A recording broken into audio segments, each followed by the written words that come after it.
Hello and welcome to the GX Podcast, the world's first podcast focused on government services and their future. In this podcast, we talk about everything related to government excellence, government service design and delivery, GovTech, and citizen engagement. Join us for insightful interviews and conversations every month. Visit us online at gx.ae. Hi, and welcome to this episode of the GX Podcast. Let's talk about a very important topic, and that is gamification. Gamification in government experience. It's a really new domain that can do wonders if applied correctly. Today, I have two really cool guests, and I'm super excited to have both of them. I have Lisa Wong from PopBase, and I have Arad Malhotra from Skyless Games.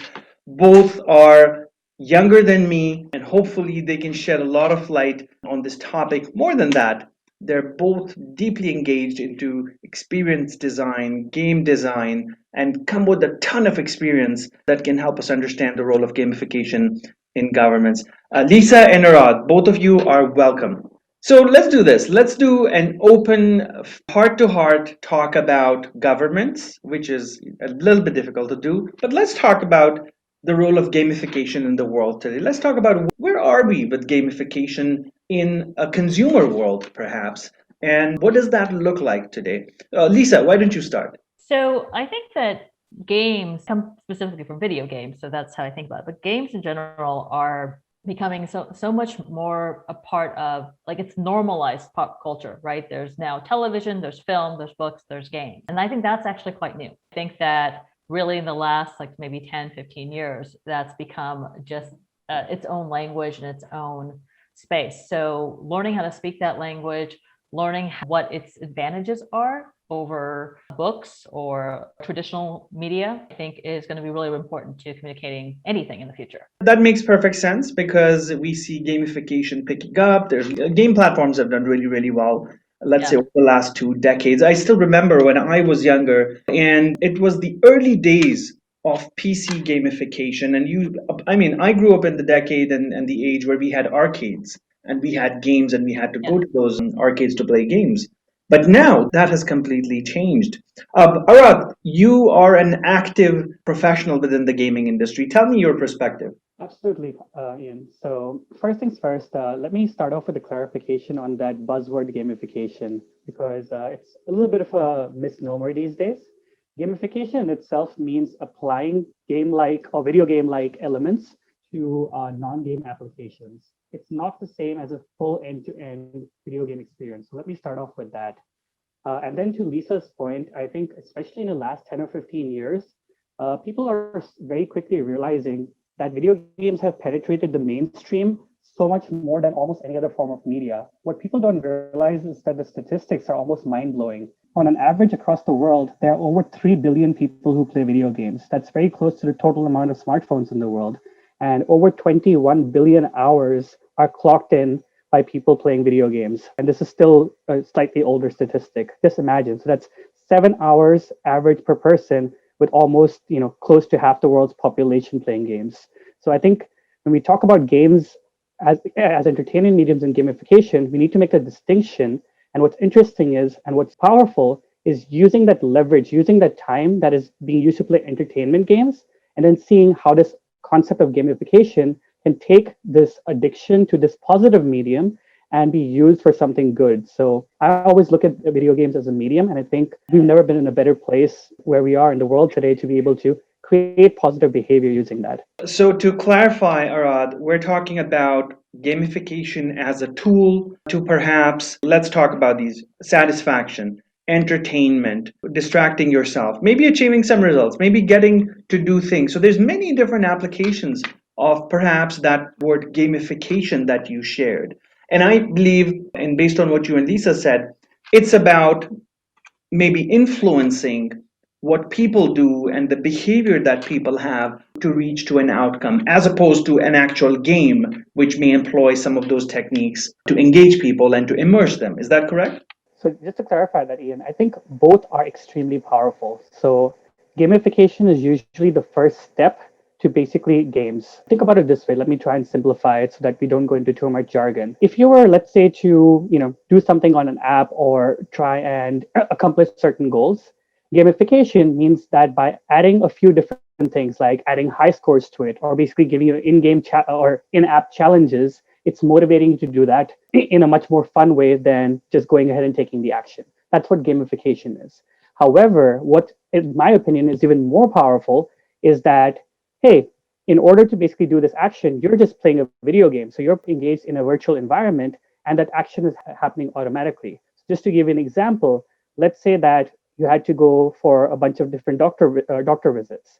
Gamification means that every time you go there, you get, let's say, a badge or a reward, and it says, at the end of 10 doctor visits, you've been a good patient, so you get a 10% discount on your healthcare service. When I talk about actual video games, you could basically be going through and playing this virtual simulation or in a virtual hospital, and you know everything about your procedures so that when you go in, you're able to know what that's like in a simulated environment. In addition to that, essentially, since you become comfortable with it and since you spend more time on the game, it can also, again, combine with that incentivization or those high scores. There's a difference. Both are very, very powerful. Gamification is the first step to actual video games because, again, when people are consuming a media the way that they are anyway, then you don't need an external motivation, essentially. So I hope that helps to clarify. Absolutely. Absolutely. Thank you. Lisa, I know you probably want to jump on this again. Do you want to share some examples of gamification in our everyday lives? I like how Arad kind of points out one of the things it does is it can help practice a situation that's new for you, right? Because literally the technology is set up to do what if scenarios. And the great thing about games is the idea that in real life, you maybe get one chance to try something. And then if it goes wrong, that's kind of it for you, right? But games has this concept of I can try again, I can improve, I can try again, I can improve. That's sort of built into the concept of games.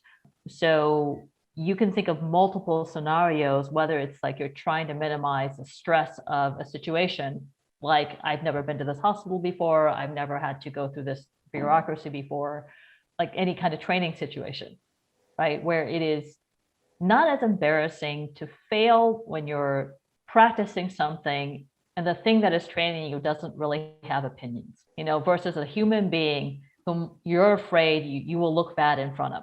Okay. Right. So that's literally the format, like the form factor allows you to do that. And then what Arad was saying about external motivation, right? You turn something into a badge, like that badge has nothing to do with the thing itself, right? like it's literally the equivalent of when you did something well in preschool and your teacher gave you a sticker. That's the mechanic, right? But it's like trying to like get you to be an external motivation. Mm-hmm. So I think that when people talk about gamification, they lots of times think a lot more about the external motivation, which is not as powerful because it just kind of like that, you lose that eventually. You have to eventually somehow internalize it. So the way I always thought about it is I like the simulation side because what that does is create a story. Yeah. And I think story is actually what's important is if you can use interactivity to make people feel more involved in the story and make them feel like they can have impact on the outcome, then they will care more. You're touching on a very important point is how do you get people involved? And so when we talk about governments and government services, and imagine any service that you want to utilize from your government, whether it's renewing your health card, renewing your driver's license, applying for a driver's license, going for that first time test for your car. Think about it. There are so many things that we on an everyday kind of interact with, which the government or a government enables at some level. There's a lot of, let's say, engagement that happens, that government touching the person, that interaction is now changing. Now, in the consumer world, we're used to seamless interaction. We're used to really good interactivity and experiences when it comes to, let's say, smartphones or other media. But in governments, it's not there, or that domain is still developing. Now, here are some of the building blocks that I want to talk about. I want to talk about trust, that how can gamification help in building trust when it comes to citizens and residents utilizing those services? Let's start with that. What about trust? Do you feel there's a place for gamification to change that? Lisa, go for it. Okay, so I'm going to talk a little bit outside of technology because I think trust, that's like humanities, right? And it's people trust you as a person if they feel like you're sincere, right? That and sincerity is just literally believing that I am here for you. My goals are your goals, right? And you believe that I'm going to do that. But so what that means is when we say gamification at that point, I don't think it's the way you think of a video game. I actually think like to build trust in this current cultural moment, it's actually a multi-channel strategy where you look at gamification, but you look at it across essentially known media, right?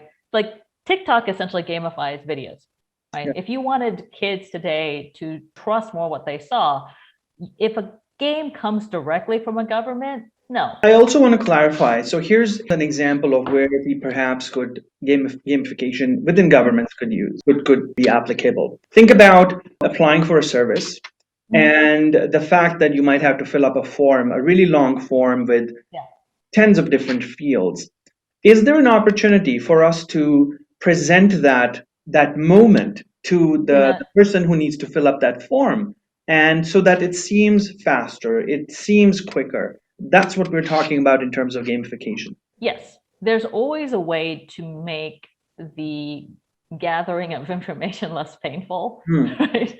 But it's like with any kind of good design, you have to come from the standpoint of, and I think this is where a lot of times, I think all of us have done government forms where we went, this is a terrible experience. So like, I think you have to come from the standpoint of the person actually filling out the form. And I think lots of times the design comes from the standpoint of, I need you to know this versus what does it feel like for me to try and understand what you want from me, right? And so like gamification, because even just the word, when you play a game, the point is to have fun. That is the whole point, right? So it's like, can I make something more fun? And that is basically like, how am I designing this experience so it's actually being helpful? It's actually giving me information that I want. It's actually like connecting with me in a way that feels sincere. And that's why, like, I don't know how many times I watched this whole TikTok thread where they were kind of giving information about the pandemic. It was nurses, right? It's fantastic. It was really, really fun to watch. It's good information.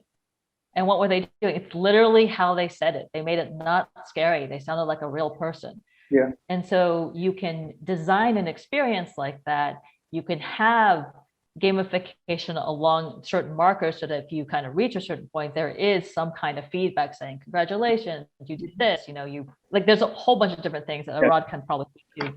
So Arad, let's go to you. We're talking gamification, government filling up those long forms and changing the experience that governments can deliver to citizens. What's your take on it? Do you love filling up those long forms? Do you want some gamification in there so that it's faster, it's more efficient, there's a better experience? What are your thoughts? Ian, I'm a firm believer that almost anything in the world today can be gamified to have anywhere from an incremental to a disruptive change in the overall experience. So firstly, let me just tackle the fundamentals.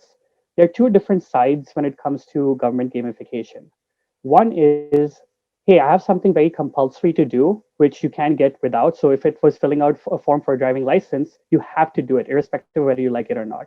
So one aspect of gamification is, how do you take something that is compulsory, whether that's going to school or learning about a science lesson at the adolescent level, or it is, again, going ahead and doing your groceries, or it is filling out a form for vaccinations or healthcare, or it's for driving licenses. Those are things we have to do, and they're going to be painful. So one angle is, what can we do in terms of gamification to make something that is compulsory less painful? And then the other aspect, which is very interesting, is what if we did not have to fill out the form? What if something that we did in a game that we play every day can actually be used by the government to be able to fill out 50 or 60% of their data? Now, that's where the trust factor comes in, the second part. And in order to build that trust, we need to have extreme transparency, which can sometimes be challenging for governments. But that being said, they can be overcome. And why I believe it can be overcome is just think about, again, simple entertainment games. A lot of what people consider to be gamers traditionally were people who are not very social and people who don't make friends easily or don't meet strangers. People in real life, they would not talk to many people. However, these are the same people who are very social when it comes to video games. So there's a psychology and almost an ease because of the environment of making those connections. So versus me basically going up to, somebody sitting in proper government attire and looking intimidating and filling out a form in front of them. Essentially, if I could fill out that same data in the comfort of something that is going to let's say, sign me into a NASCAR game. Now I've already got, all the information I need in order to play this game of NASCAR, and I can actually plug that into a government database so that when they actually have to fill out for a driving license, we've got maybe 60-70% of the information. Yeah. Also, again, just talking about the NASCAR example, let's say that we went to the government and we had to fill this out for the driving license. You could literally incentivize that and tie that back into a video game and saying, hey, we know you have to do this, right? But we won't just give you, here's a 10% discount, but every time you go ahead and you do this, essentially it gives you certain aspects within the game. So for people who are playing this game, now they're able to enhance the experience with the game, which again has a lot of motivation. So let's say that they get a bonus or they can buy a new car in the game just by going ahead and filling out the right information at their local, DMV over here or wherever the driving license centers are elsewhere in the world. That makes it very, very powerful. Mm-hmm. And in fact, since we're talking about a painful experience, one of our products actually takes one of the most annoying experiences for governments, which is town halls. How do we get people interested in actually talking about budgets? People don't usually care. We created a game called City Hall, in which people can be in their own homes. They model these smart cities, essentially, and they're given a certain budget. What they don't know is that the budget they're given is actually pulling in from the real budget of their local councilmen, and they decide how to spend that money, and they can decide how they want to build, or distribute that wealth, whether that's in hospitals, whether that's in creating commercial real estate, whether that's in parks and rec. Mm-hmm. And when you collect that data over a period of time, now without having to call them into a physical town hall, you're seeing that, hey, listen, 1 million of our citizens seem to be spending all the same money on hospitals, whereas we were spending more money, let's say, on police stations. So what can we do to engage these people? Yeah. And again, tie it back into what matters to them. So trying to close that gap is very important. And again, platform of games, as well as the right conversations, can actually try and overcome this bridge or this intimidation or this friction or this perception between the government and citizens. Excellent points. Thank you. And I was going to talk about municipalities and the role that data can play there. I mean, it's just given that the emergence of data, different types of data, is just so fundamental to anything that any government wants to do in the future, whether it's at a municipal level, a national level, or what have you. So that's, I think our viewers will agree with that it's definitely absolutely mandatory to respect and love data and to find different ways to collect it, manage it, work with it, gamify it, and do whatever else is needed. Lisa, did you want to say something? I think like that the biggest issues, as I think we've all identified, is trust, right? Is that if we all know that you trust things in different contexts. I'm doing a NASCAR game and I have expectations of what that experience is going to be. If I knew that it was going to be handed to the government and the information I put in, then I'm not going to use my real name. There's a bunch of things I'm not going to do. Yeah. As someone who has been a lifelong gamer and spent a lot of time there, it's just the challenges that you have aren't the technology or even how good the design is. It's literally the people. Exactly. The challenges are the people. And so one of the things that you're going to be chasing is, as good as we get with the technology and game design, the audience that we deal with, especially as they get younger, are savvier. They are smarter about how technology works. They are smarter about what it means, how to get around it, what they're going to share. So you really can't design it has to, whatever you do has to both acknowledge the thing that you're trying to build with your technology and everything else that is going on, because everything else that's going on is going to help build trust. Of course. Let's talk about youth, and you mentioned different generations. Do you think if we gamify something, or governments gamify some aspect of this government experience, would you say that it would lend to more younger people, more youth engaging more with government? Do you think there's something there to explore? So if I might add over there, actually, I think there's two sides to that same coin you were talking about, Lisa. Definitely, people are getting more tech savvy, which means that they might be much more cognizant of privacy, data, and so on. But at the same time, as essentially people in government and just demographics are shifting from consumers essentially being more millennials versus baby boomers, and then Gen Z versus millennials, I think with that also comes almost a higher tolerance for technology. So and less skepticism. So again, if we asked, let's say my grandfather whether he'd be comfortable playing a game and giving up data in a game or even putting a credit card into a smartphone, he's going to say hell no, right? Now, somebody who is a millennial, they might be skeptical. They might say, oh, you know what? I know the government's going to get my data. But somewhere down the line, they understand that this generation that is growing up now, the reality is privacy is a myth. Our data is already everywhere. I mean, you're talking about TikTok, right? So people know that, of course, their data is being exposed to TikTok or Facebook or Instagram, but the reward for them, the social reward for them is much higher. So I think if you can overcome that barrier, I think that's good game design. That's a good point. Today. That's a good point. It's Good basically if the value, it brings down friction significantly in the thing that you don't like, then you're willing to sort of eat it a little bit on the other side. Absolutely. So, And I think that's where the opportunity lies for government is, like I said, irrespective of whether you trust the government or not, in order to get a driving license, you have to give them that information anyway, right? Yeah. But to make that experience better, now you can actually take something that they love to do and say, hey, you're giving this information to them anyway. And now instead of having to walk up, they can just take the information for you. Yeah, and I really like what Arad said about, like, he specifically said it NASCAR as an example, right? Or like, one of the things I find very interesting is how the more with younger generations, the more you kind of put the information you want into their space. Yeah. Like all the publicity that people were doing within Fortnite. Yeah. Right? Literally using that as a platform to share information. So if you wanted to actually reach someone, you have to have someone who's very good at social media, right? And reach out, and you might be able to feed them back into where you need them to go. One of the things I found very interesting too was, someone who's very good at social media is Alexandria Ocasio-Cortez, right? She played Among Us to get people to talk to her on Twitch. Yeah. Like, I can't imagine anyone except someone who is that age being able to do that effectively. Yeah. But that's how she gets people interested. Yeah, I want to talk, headed towards almost the end of our conversation here. I want to talk about inclusion. I want to talk about what is in it for citizens and residents and people who do not access technology, who don't have access to technology. Are we leaving those people out? Think about developing countries. Think about countries like India, like China. Not everybody has a smartphone. How do governments balance that? Or what are some of your thoughts there? I think there could be a government invests heavily in gamification. Yes, they're putting too much effort on one side, but then how are you continuing to engage those citizens who don't have access to technology? What are your thoughts? Arad, go. Sure, absolutely. So that's definitely an interesting challenge.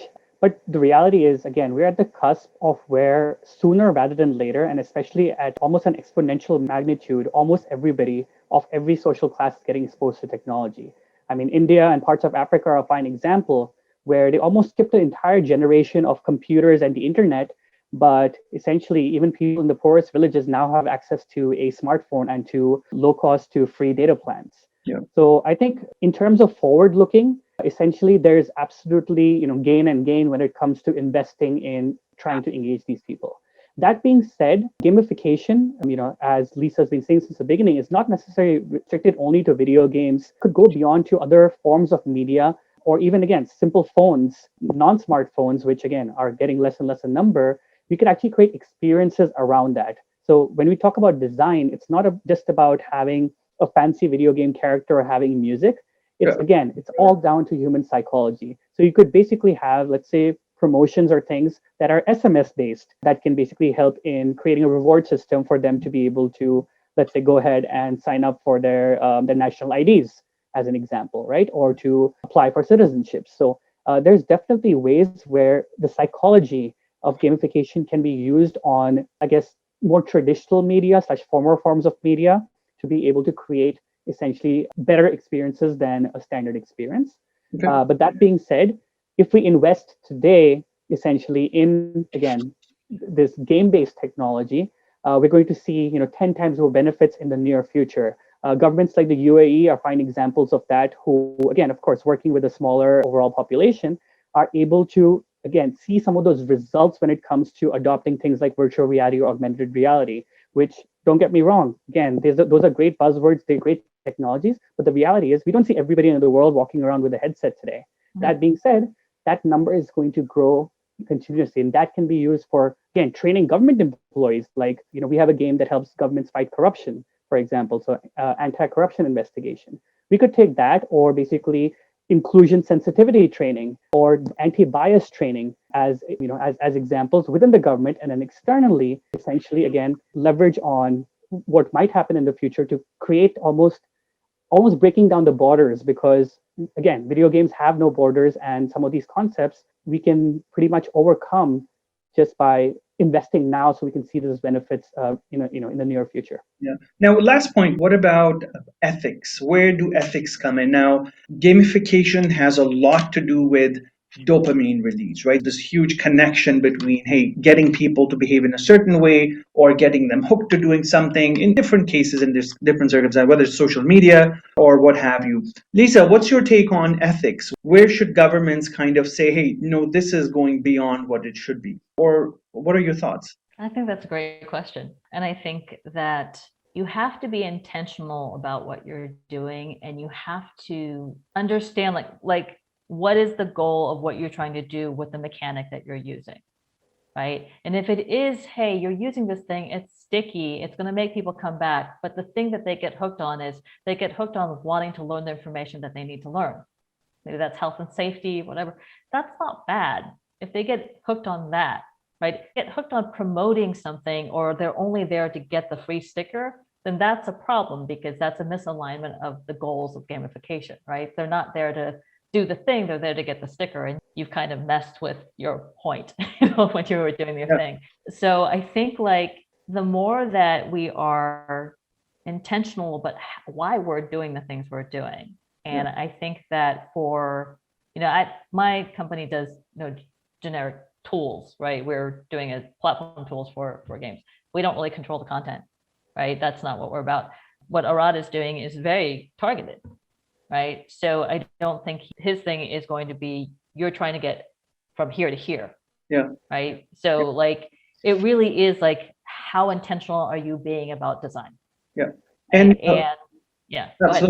Absolutely. Arad, I want to take this over to you. Imagine a government, and you're designing games for governments. Imagine a government that becomes involved in kind of this gamification process, and they say, hey, we're going to max it so that people who are accessing our services are constantly on the phone, and they're generating a lot of data that we'll use to do something.